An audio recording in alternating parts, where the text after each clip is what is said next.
Is your AEC firm keeping up in the digital age? While competitors use podcasts to attract high-value clients, you might be leaving a powerful tool untapped.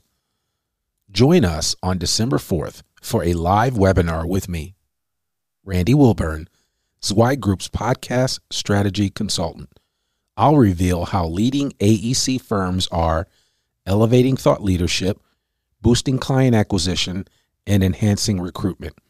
Learn from Zweig Group's 8-year podcast journey and get proven strategies to level up your firm's podcasting game.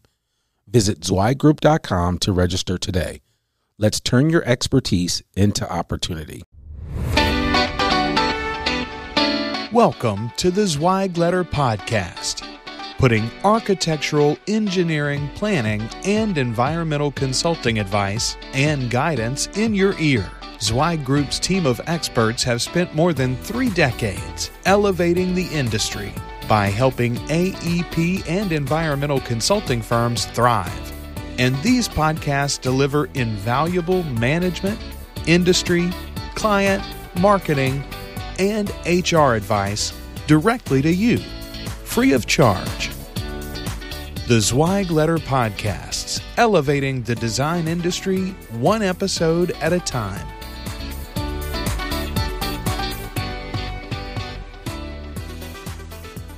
Do y'all mind if I get started? Because I need all the time I can get. You ready? Okay, all right. Okay, so, all right, I have the slides on a timer this year to see if I can actually keep it within an hour. So I just want y'all to know what's happening with the technology here. So the first thing I want to say is what's happened since I presented even last year. You have all of these words, descriptions about how people feel about AI, right?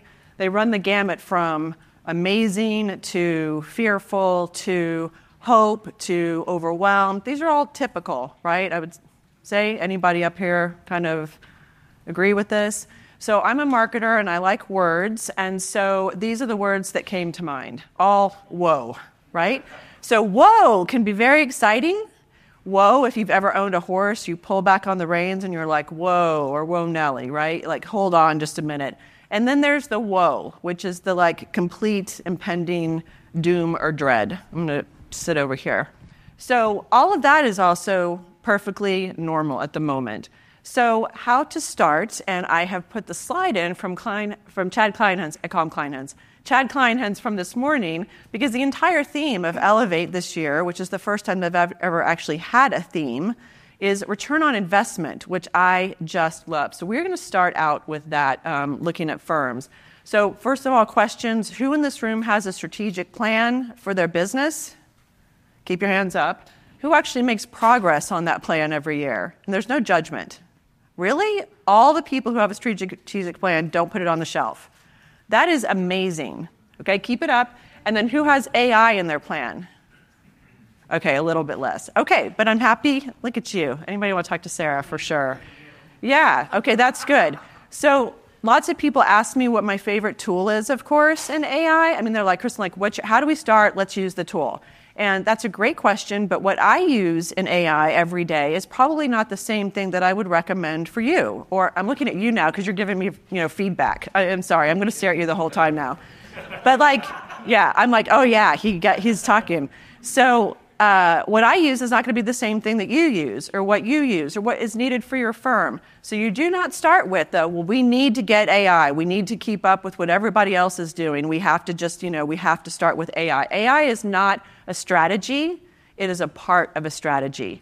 So I always start with, the questions are, for your employees, what do you, and you yourself as an employee, what do you like to do during your day?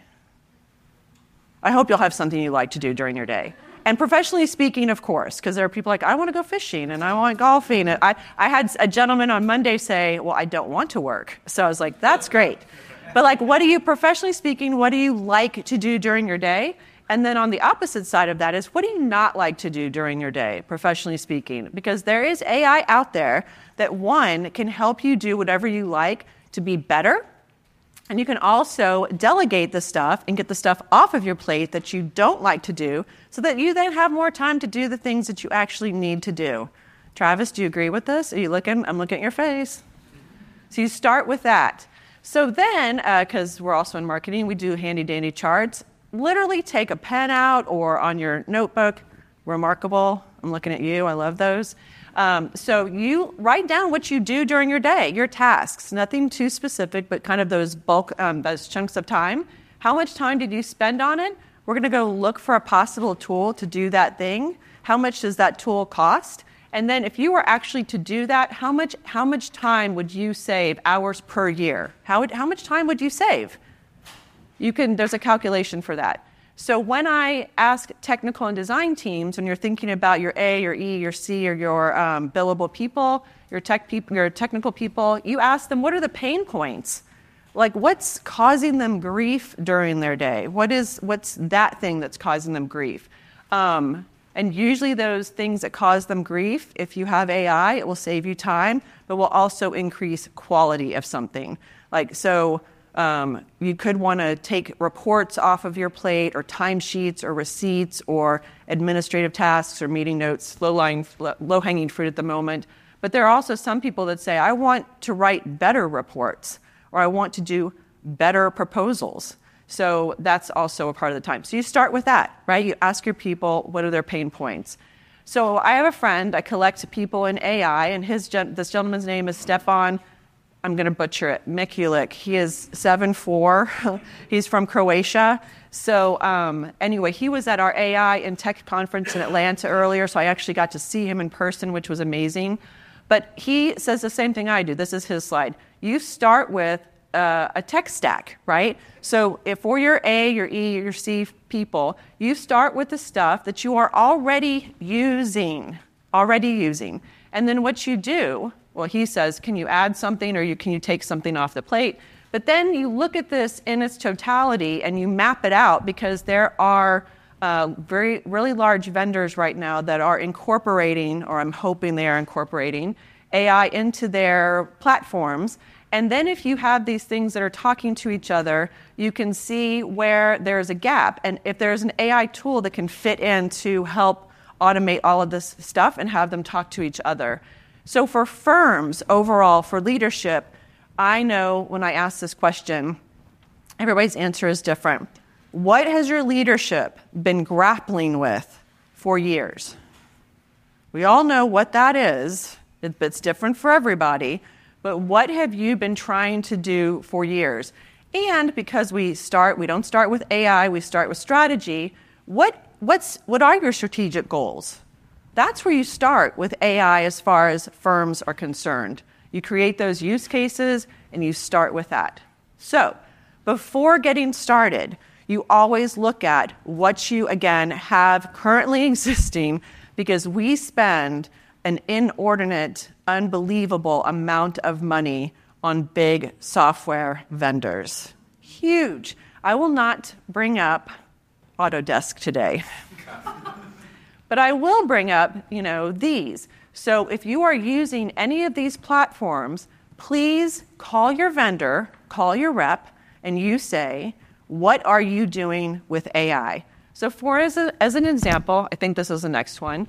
So I had a really wonderful conversation downstairs with Akash from Uninet, and these are from today. So I was putting these into my slides this morning.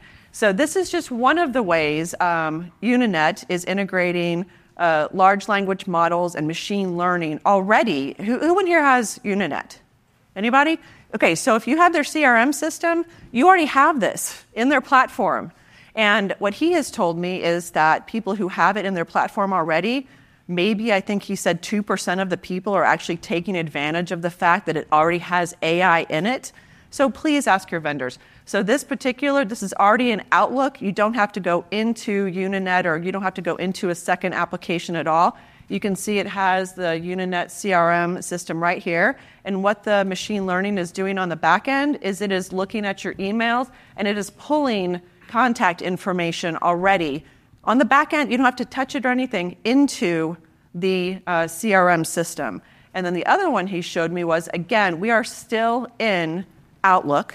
And so if there's any BD people in the room, this is still in Outlook. They are pulling this Kanban of different types of, they're putting the contacts into prospecting, no-go, go process, submittals, shortlisted. Already in an Outlook platform, you do not have to even switch platforms between. So just if you want to go talk to Uninet, they are downstairs. I highly recommend it. But this is the thing you should be asking of all your vendors.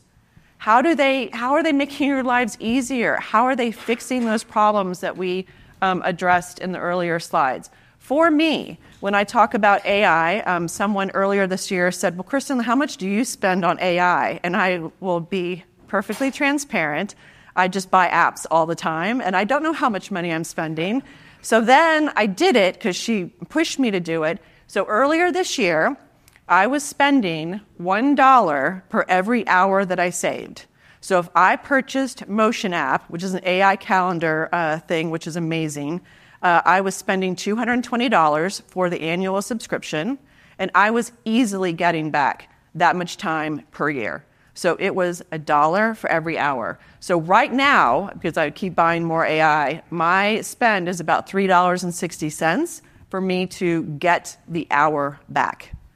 So when I talk about larger amounts of money that y'all will be investing into AI, those figures scare people. If I were to say, like this thing is going to cost $20,000, that's a large investment, and there are some people will go like this, like, whoa, right?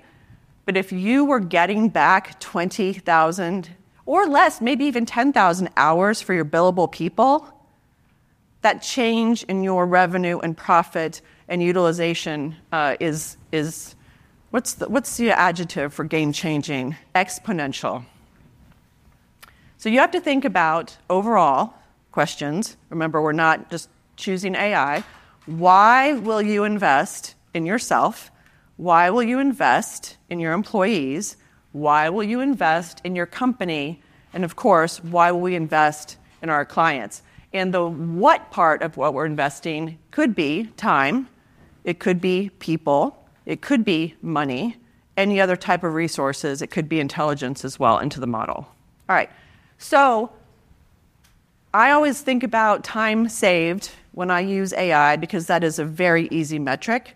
But your other metrics could be other stuff that's important to you. So time saved doing something, productivity, something you could get back, return on investment. Your utilization could be higher. Your company could be more creative.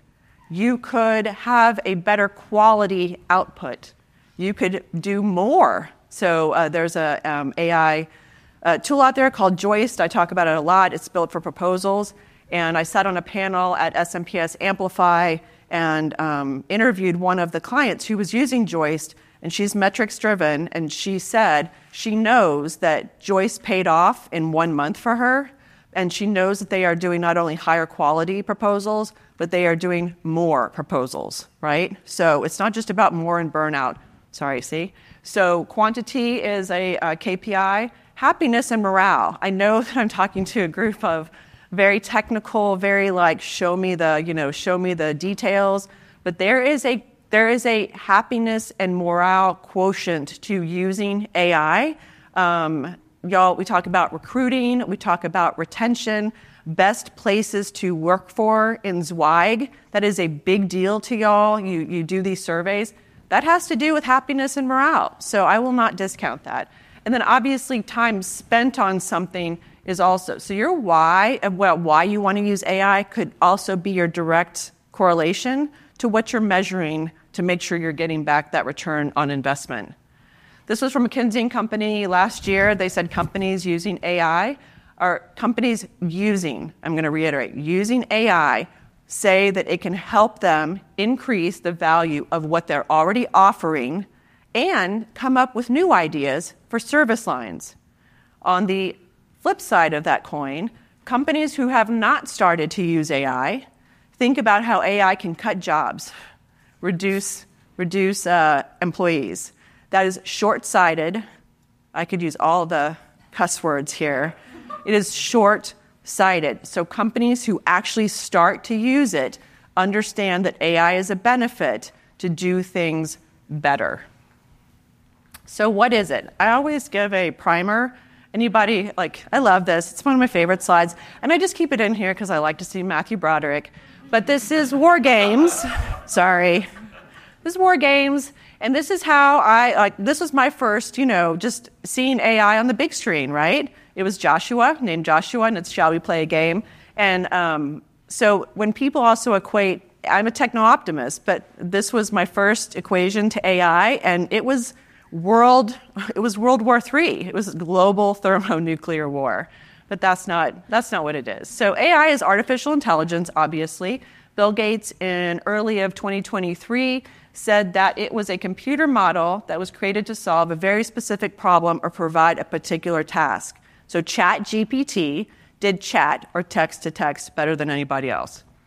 I define it as anything that's going to augment or augment or automate tasks so that we can get back to the things that are more important, however you want to define that.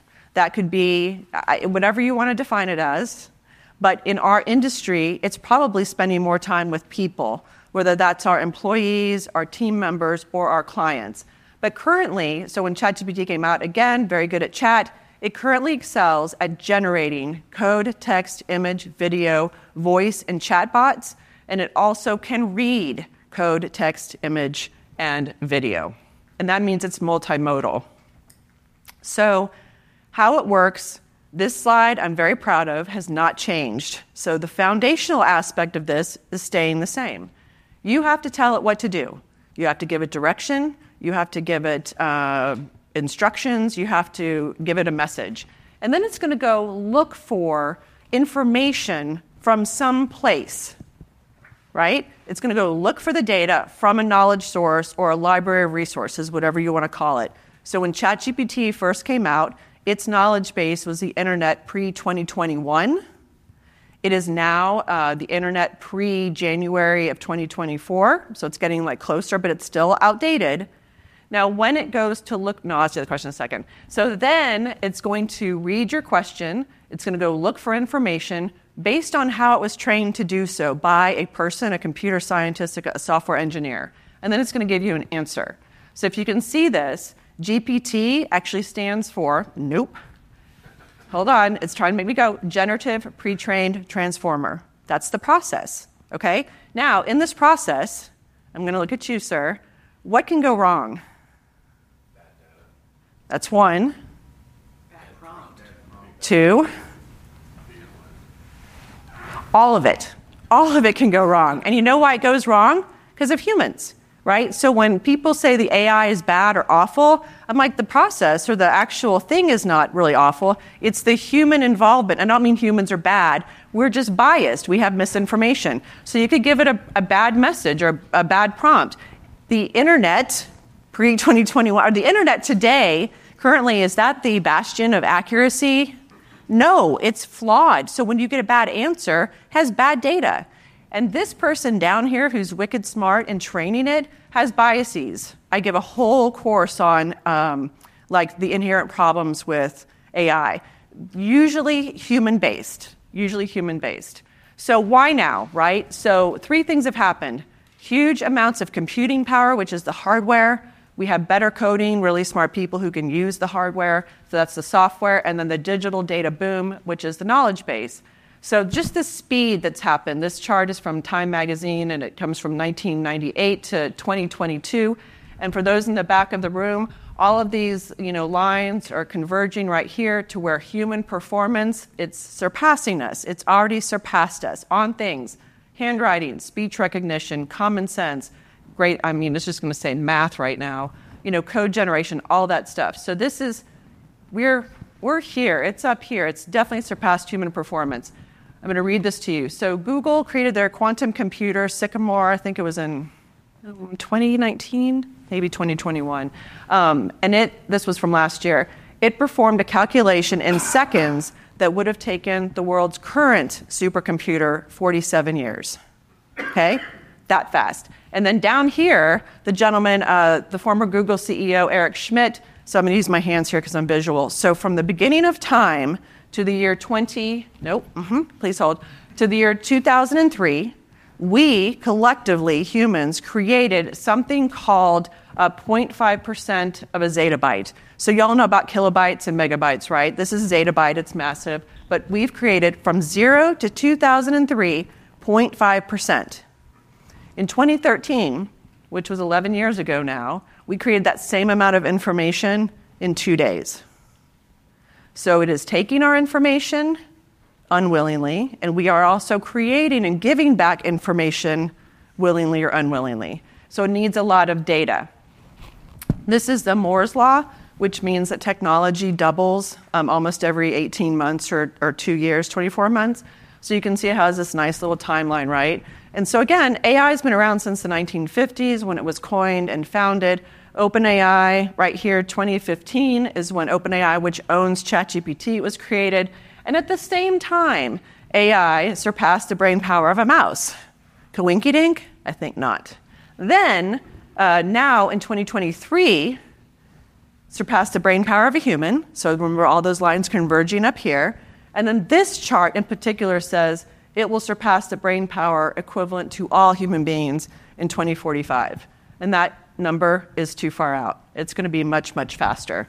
So, for example, NVIDIA, the trillion-dollar company who started out as gaming, but now they do hardware and software and have completely shifted to AI, they are breaking their own speed records. So remember, Moore's Law is doubling every 18, let's just say doubling every 2 years. We are now tripling every 6 months.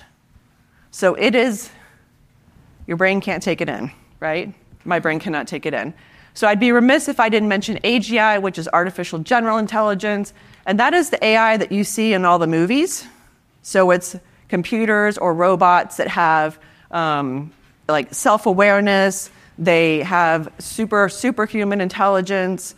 They communicate. It looks like that they're conscious. And of course, those are all my favorite movies on the right or left. So if you ever want to just have a, sit down and Netflix and chill for, whatever, then you can look at all my favorite movies.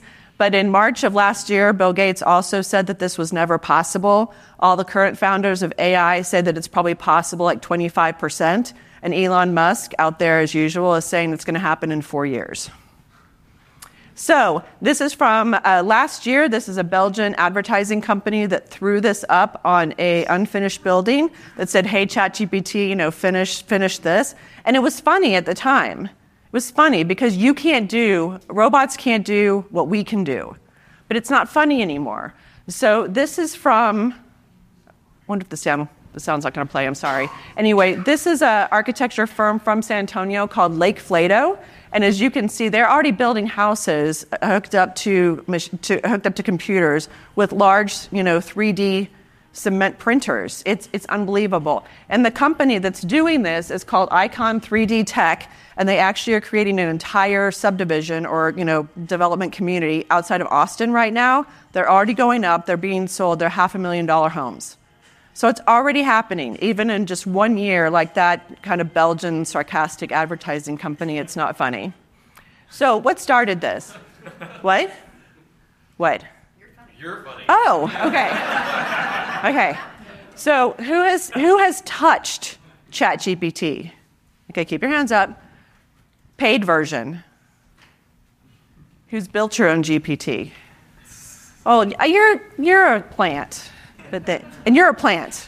Yeah. Okay. All right. Good. So we're going to go over this today. So this is what ChatGPT looks like. This is my interface with it. It's not that exciting. It doesn't look like anything really spectacular, but it's amazing. And this is what the app on your phone looks like when you start to talk to it. So really remarkable.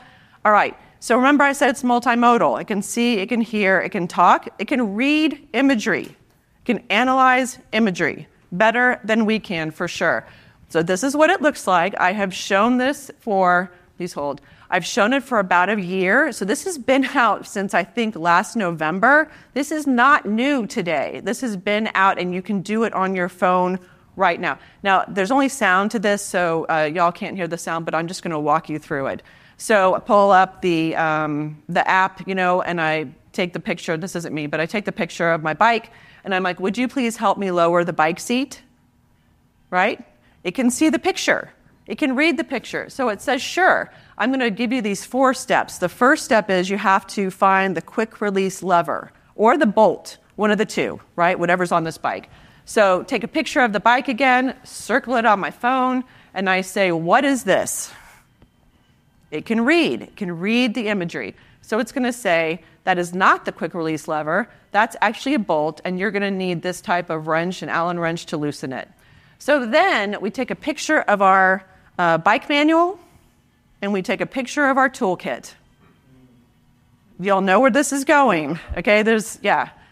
So I'm like, here's the manual, here's the toolkit.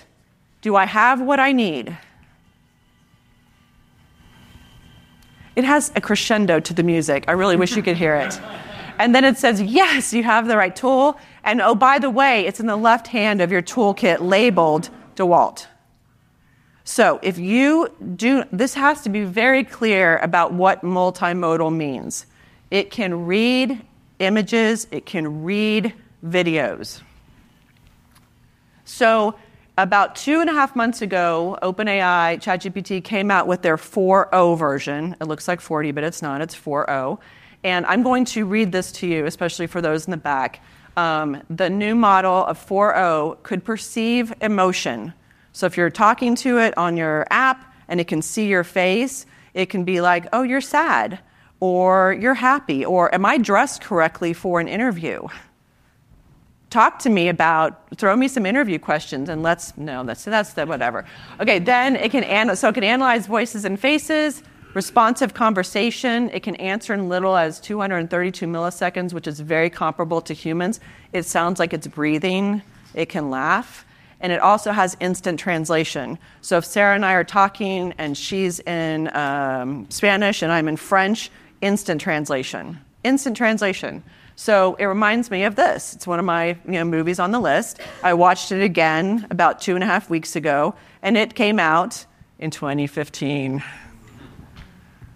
So if y'all have never seen it. So I am giving a presentation last Thursday in the morning at 7:30. By the time I'm finished, I get home around 9:30. And of course, my presentation is already outdated because OpenAI has launched its new model called O1. And so O1 is, I played around with it, of course, and you can see up here that you can toggle between the different models. It still has ChatGPT 4.0, but now it has O1 Preview and O1 Mini and has different things. But it's better at math, it's better at reasoning, and the videos I've seen of it, like analyzing stocks and and financials and things like that. So it's now much better at reasoning. So, but it's not just ChatGPT, of course, right? Again, I iterate the fact that AI is in all of these big programs. These large companies are doing everything they can to get it out to market, although it's matriculating a little bit slower. And there are millions at this point, of companies, apps, extensions, programs out there. This is one I find interesting. It's just a place you can go if you want to play around with 150 of the large language models right now.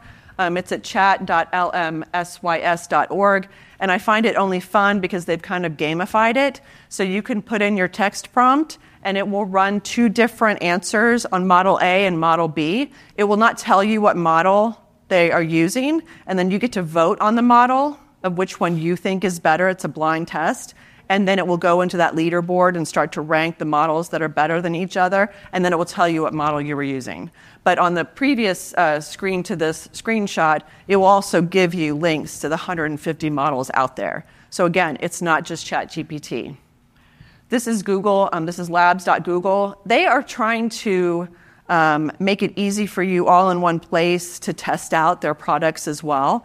Obviously, we're not testing secret sauce stuff, but it's interesting stuff. I'll talk about Notebook in a second. But image generation, music generation, Gemini for Google Space, search oversight, video creation, some really interesting stuff. So if for some crazy reason you want to get off the news, can't imagine why you'd want to do that, and then not doom scroll on TikTok anymore, please do this instead. Go learn something. You will just go down the rabbit hole of actually learning something really interesting. It's fascinating. So AI is not a single piece of software. This is my mantra. It is going to touch everybody, top to bottom, side to side. It is going to affect every single role in our firms. It is evolving every single second. I am begging you to start to use it today just to see what it's like. For those of you who are not using ChatGPT, easy to start with. And if you have ChatGPT, the free version, get your $20 out. Pay for it for the month. You don't have to go for the year. It's remarkable. And I will blow your mind in a second. So, business solutions. This is how I think of AI. I think of AI in 3 different ways. Obviously, enterprise business solutions, which are those probably like Microsoft across the board, or for marketing, or for accounting, or facilities, or for HR, specific things in that realm. And then I think about the AI tools specifically for design people, like architects, engineers, landscape architects, contractors, those very specific tools there. And then the digital solutions part is how you get your house in order and your assets and your data. We have Covenant Global, which I will talk about in a second. He is standing right in the back. His name is Tim. He is a lovely human being, very fun as well. But they can help. I'm going to get to them in a second. We also have, like I said, Uninet is downstairs. Steps Consulting is here. Lots of vendors that can help you get your data organized. So, see, there it says sound too. This is Copilot for Microsoft 365. There are 3 versions of it because these companies name all their AI the same thing. I really wish they would talk to marketers first. They renamed Bing Copilot, so there's one. You can buy Copilot Pro, which is like $120 a year. And then there's Copilot in 365. So it is sitting in Microsoft programs. It's sitting on top of Word when you open that document. It's sitting on top of Excel when you open it. It's sitting in Teams, Outlook, what am I missing? PowerPoint, right? In OneNote, in those programs. So that's what it helps you. People are always like, is it stealing my data? And I'm like, no, it's sitting on those programs that you're opening, and it's looking at the document that you have open in that situation. Sorry, I wish you could hear the music. I'm really sorry.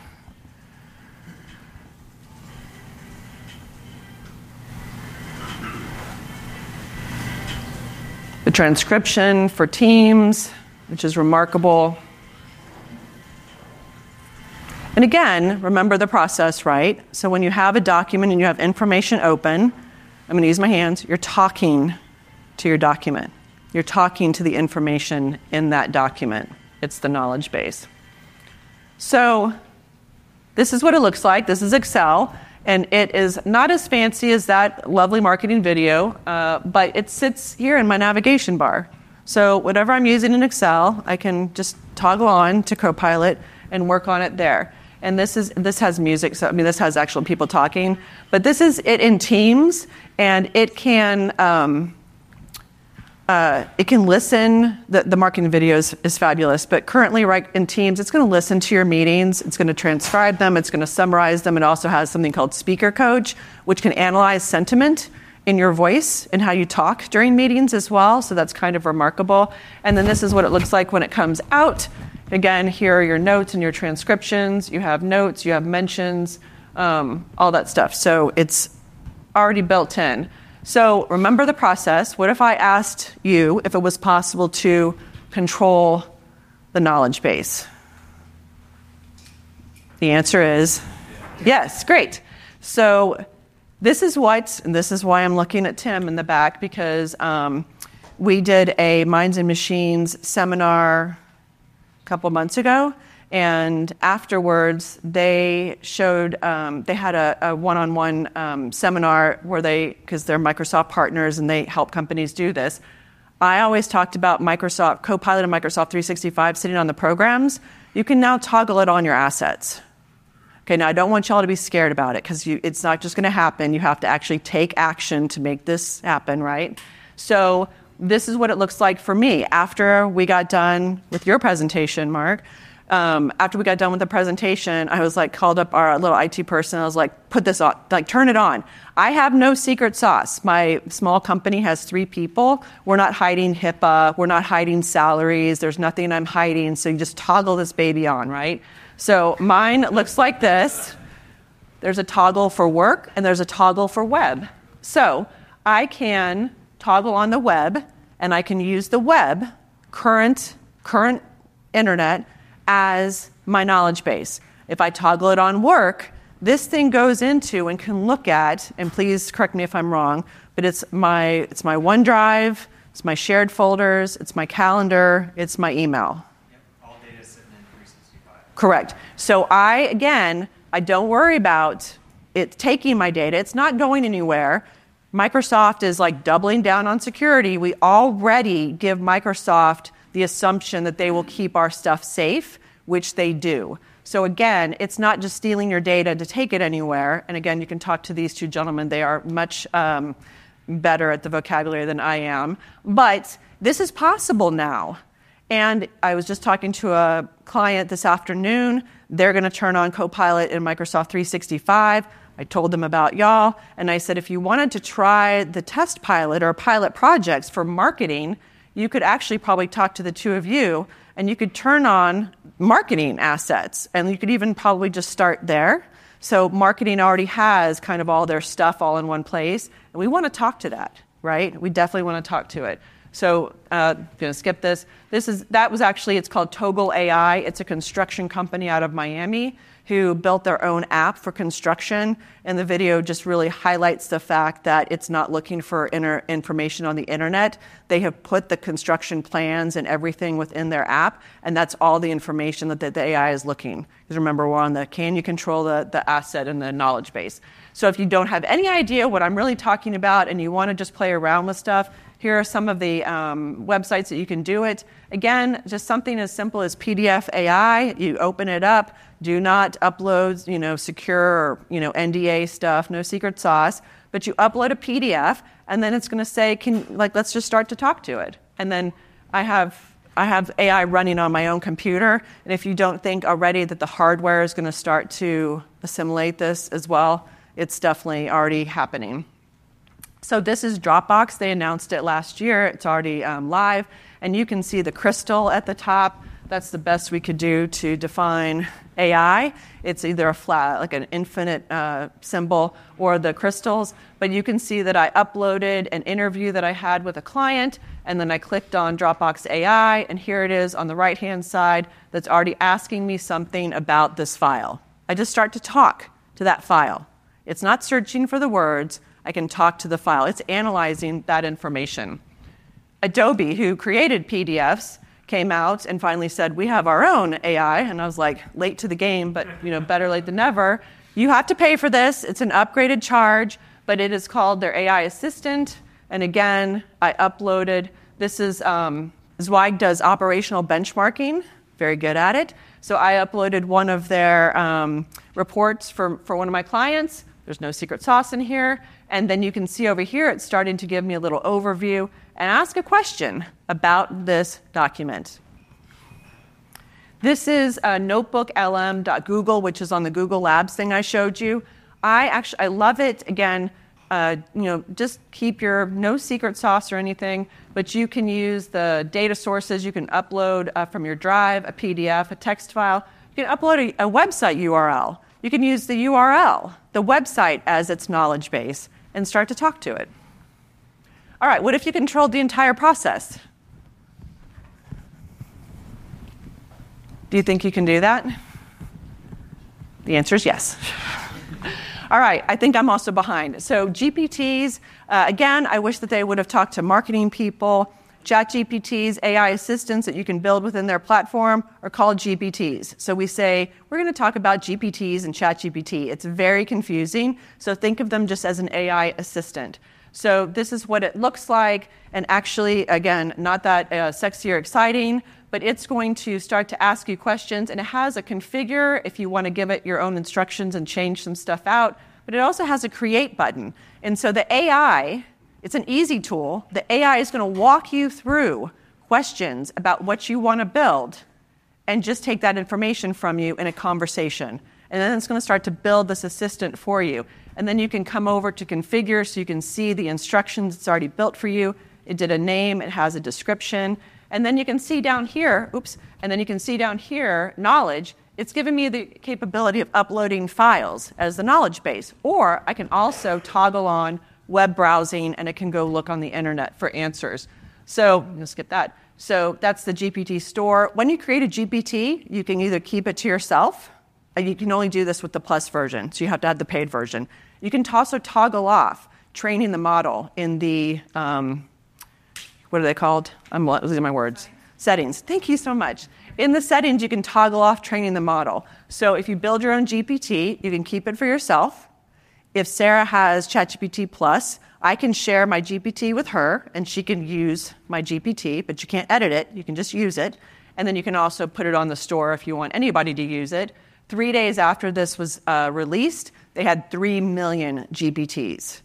It's now like 4 months later. I mean, the number of GPTs out there is probably exponential. Yeah.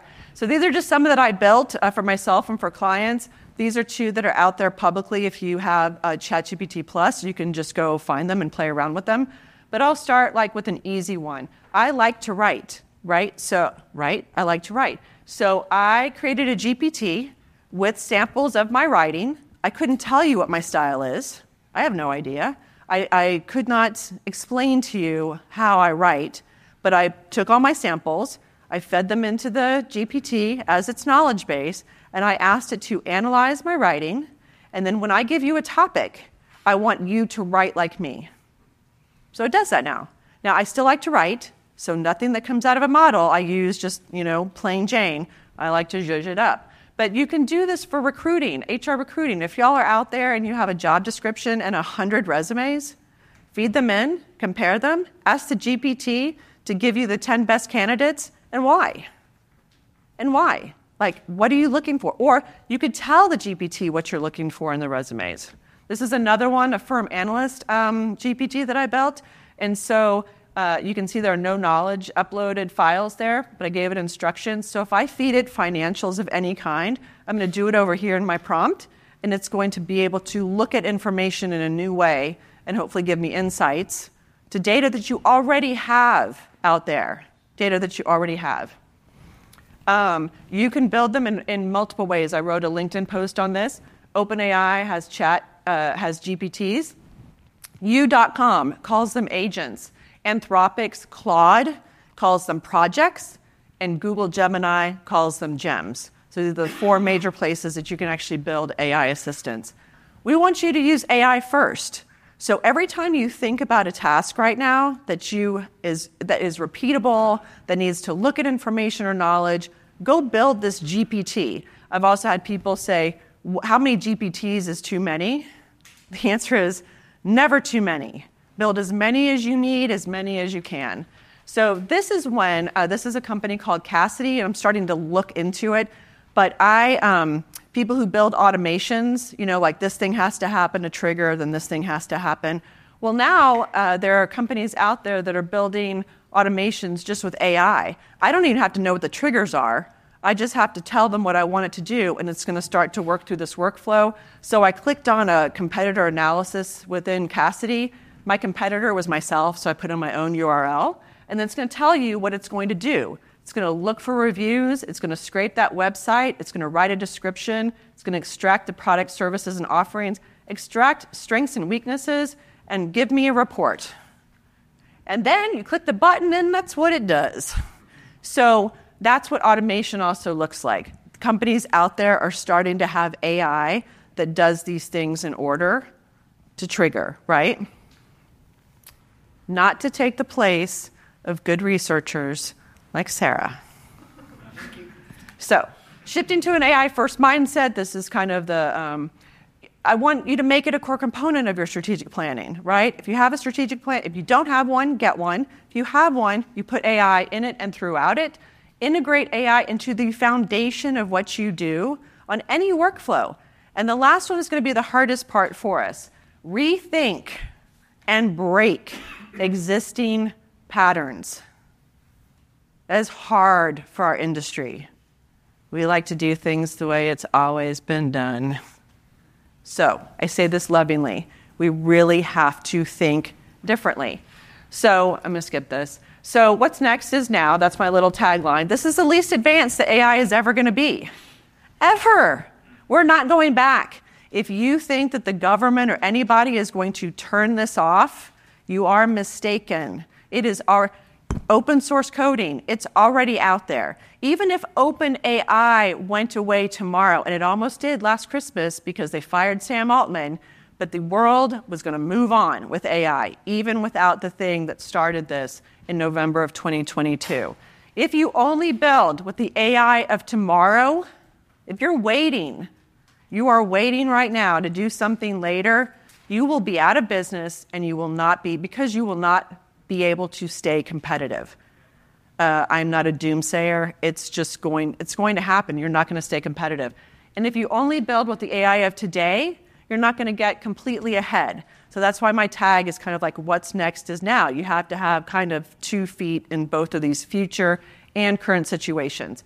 Apple, not this past Monday, but the Monday before, I sat on their release for hours watching this stuff, just going, take my money. I have been waiting for AI to hit the Apple iPhone for now. Samsung came out, and Google came out with it. I'm like, oh my God, I'm gonna have to switch carriers just to have AI. But I held out. Out release right now, AI, iPhone 16, iOS 18 is out. And this is monumental because who in here has an iPhone? I'm not gonna poo-poo Samsung or Google, they already have it. But the amount of people who already have the hardware in their hands that are going to be forced into using the AI, I mean, it's going to happen. So, and I can't wait to get one. So this is NVIDIA,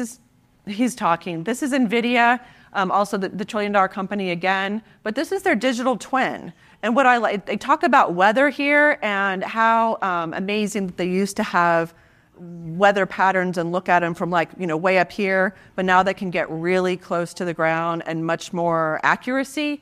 But what I really love about it is they can take those weather patterns and how it translates to AEC is like the downwind on big buildings and what it looks like for flooding and what it looks like for how wind shear on buildings and infrastructure.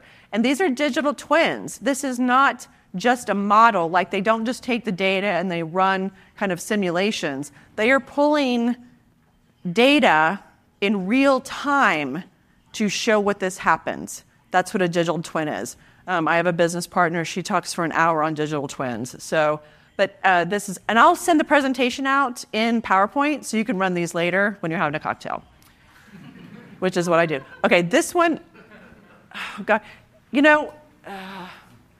it needs the sound. Let's just test. Tell me when you see something that makes sound.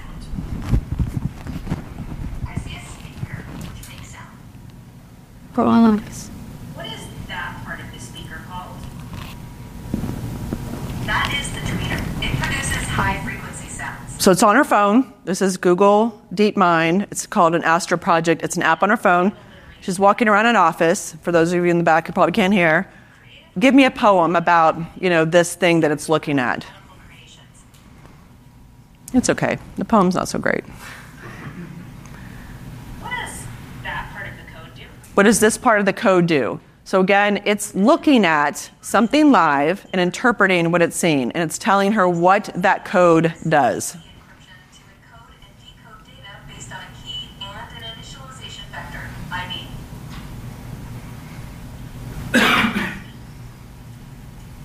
What neighborhood do you think I'm in?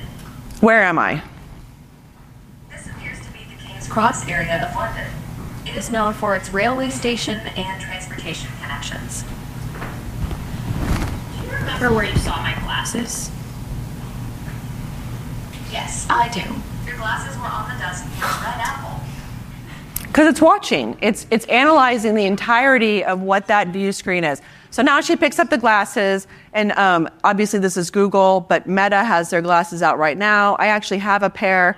They're fun. I don't necessarily need to recommend them to you, but they're fun. This is called Spacetop GI. It's not out yet, but I think you can pre-order it. But much like the Apple Vision Pro with the big goggles that my business partner won't let me buy because they're too expensive, this is actually a laptop that comes with like Ray-Ban like sunglasses and does not have a screen anymore.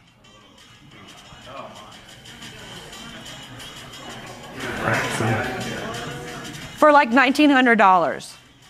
Now, y'all are going, ooh, like, my God, I hope it works, okay? Like, because there have been a lot of wearable tech that's come out. One was called the Rabbit or something. Was it the Rabbit that went completely bust? No, the Humane Pin went completely, nowhere. It was really awful. But this one, again, we're moving towards a world that has the AI built into the computer, the software, and the hardware already, and you don't have to have the old guy, poor guy. But this one's called Spacetop, so it's interesting. Okay, so this is a gentleman that I follow on LinkedIn. His name is Paul Retzer.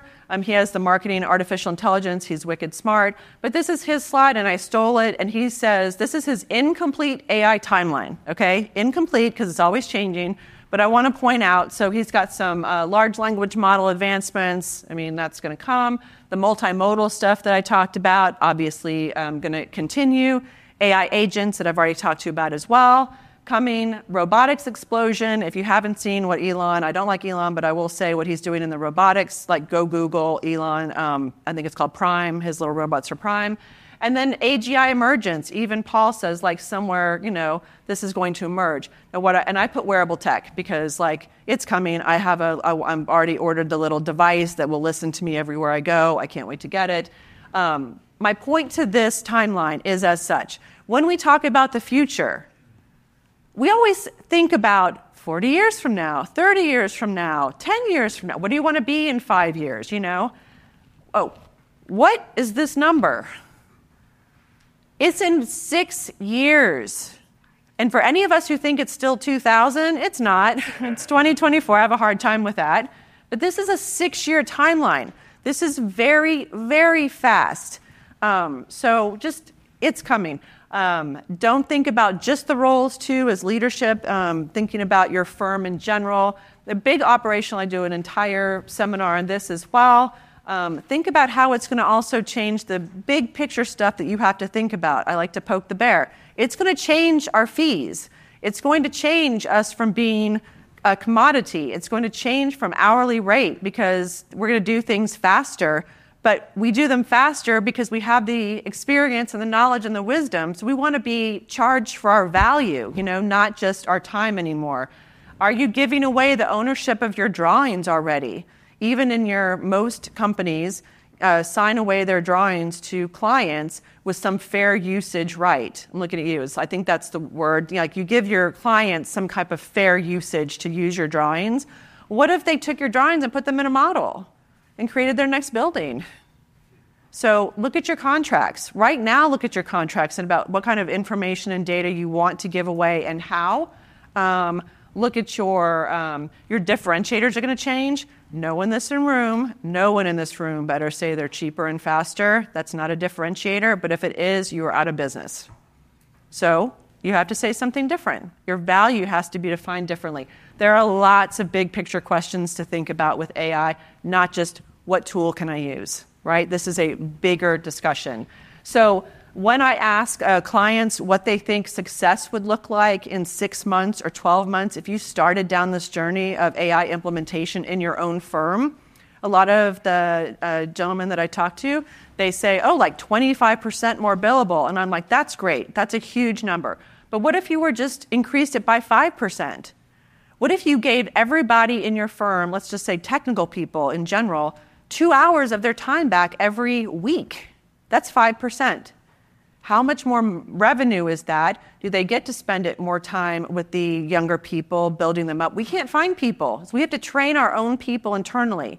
Can they go get more business with clients? Just 5% would be game-changing.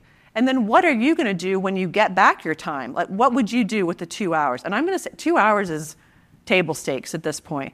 What would you do if you got back 8 hours a week? Not work, golf, kids. But what are you really going to do? What kind of problems are we going to solve? So Kleinhans this morning, he talked about investment in training, and then he also talked about how there's a downturn on mentoring programs. So the EU actually passed serious legislation in May of this year, and it's going to roll out over the next, I think, 3 to 4 years. But there's a phase in there, it might be phase 3, where they will require companies to have AI training, or you will get fined. So that's the European Union. I get it. We're America. But my point is that if you get your time back, maybe we can do more mentoring to our people. Maybe we can do more training of our people. We can spend more time distilling the information in legacy employees down to people and out to people who need it, and putting that information into models as well. I think AI is going to solve a lot of our problems. I mean, I am a techno-optimist. I am very hopeful. Okay, so that's it. I'm over time. But I lead this because if people are fearful, like, it's not going to do stuff to you. We have to use AI for us. So I hope I didn't scare anybody today. I have a tendency to do that. I push people into early retirement. I hope I don't do that. Any questions? Oh no, come on. Travis? Oh. See, don't do that to me. Don't you know, I want you, I'm going to come talk to you about who needs what and why. Yeah. I mean, answer your question seriously. If you are a Microsoft shop right now, go get 10 people or whatever the percentage is in your company and start a pilot project with Copilot in Microsoft 365. Number one, do not just go find random people who aren't going to use it. Find people who will use it to test it. That's me. You can also take my QR code. You can find me. I want to talk about AI all the time. But use... test it. Like I've got companies who have pilot projects going on. I'm like, how's it going? And he's like, well, I'm one of the testers. And I'm like, what do you think? He's like, I really haven't used it. You need to have people who use it. Now, I will also say this. For some of the pilot projects that I've seen in the testing, like, let's just take an average. Like if there's 30 people in the group, 15 people say that they can't live without it. They will never live without it. The other 15 say they could take it or leave it. They have all agreed on Copilot in Teams for meeting notes. No one can live without that. So that is a low-hanging fruit. And then what I would say, if you're willing to do that, go find an asset, go find some files, put your assets in a folder that you can also test Microsoft Copilot on your assets. Game-changing. Like, it's already here. We can do that. So if you already have that, then go do it. And the second part of that question is, whatever vendors you're using, go ask them. And use those tools. Again, Uninet has this in their current CRM system. If you have that and you aren't using it, it's already there. Go use it. Yes, sir. First off, thank you so much. You're welcome. Good. You touched on security a couple times. Yeah. Evaluating the different tools to ensure that the data that you're using, that you're empowering the employees to use within the confines of the company. Yeah, I have thousands of slides, right? I mean, I'm cutting. So the first thing I would say is that we have SOC 2 compliance. It's a worldwide thing. And so usually when I recommend apps or extensions or something, I ask, it's SOC 2, it's SOC-2. It is expensive, it's time-consuming, it's a third-party audit that comes into a tech company of any kind and looks at how that company accesses data, gains data, secures the data. So if you find something that's SOC 2 compliant, that's a first start. So like OpenAI is SOC 2 compliant. The paid version, you can toggle it off. The free version, you may not. They're telling you right in their open terms and conditions that you're training the model if you have the free version, right? So it is SOC 2 compliant. All the apps and stuff that are built on OpenAI or ChatGPT, even with the API keys, may or may not be SOC 2 compliant. So you have to keep, doing your homework. Claude became SOC 2 compliant. Perplexity is a search engine. I don't Google anything anymore. I haven't Googled for 5 months now. I only use Perplexity, and it is SOC 2 compliant. But I'm going to look at you and ask, do you have a question? If you talk to your vendors, what questions would you tell this room to ask them? I'm putting you on the spot, yeah. Oh, I'm looking right at you. Yeah. I can't tell. Oh, I'm sorry. So what I would ask the vendors is just more about, one is the data that's in their system. Are they using your data to train the LLMs? right? So Microsoft does not do that. They won't take your data to train and sell and help others. It's proprietary to you. It doesn't get outside. So they have protection mechanisms built in. If you take your data, and this is the dangers you have to be careful of, it's like with your people, they actually start taking their documents and uploading GPT.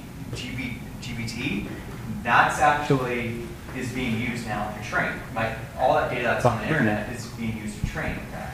So you want to be really careful about what your people are doing, where their data is being shared at, and type of thing. And this is where we kind of work with the companies and just focus in on, hey, if you use Microsoft really protects that data. There's other tool sets that they actually provide to do that. So you can just make sure that your workers aren't doing stuff that's oversharing, right? Oversharing externally to even internally to other people and within your company. How that answers it? Yeah? Yes, sir. Oh, come on.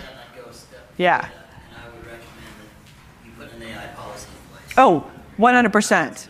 Yeah. I haven't done it because, to your point, 100%. As an employee, but if it's not in writing, nobody's going to do it. Yeah. And thank you for that as well. And I will say this: I'm not I'm not an overly aggressive salesperson. I do like to teach. I do love to train. I have plenty of courses. But within Zweig in our AI group, we consult. Like we help people write policies. We get people started with first steps. So just want to throw that out there in case you come up to me and say, hey, Kristin, that was great. Can you recommend an AI consultant? I will be like hanging my head in shame. It's me. Okay? Yeah. Any other questions? Are y'all going to go, y'all are going to go start, right? Yeah. Okay. Travis. Okay. Travis is going to make some calls.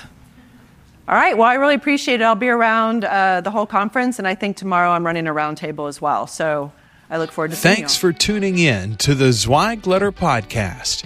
We hope that you can be part of elevating the industry and that you can apply our advice and information to your daily professional life. For a free digital subscription to the Zweig Letter, please visit thezweigletter.com/subscribe to gain more wisdom and inspiration, in addition to information about leadership, finance, HR, and marketing your firm. Subscribe today.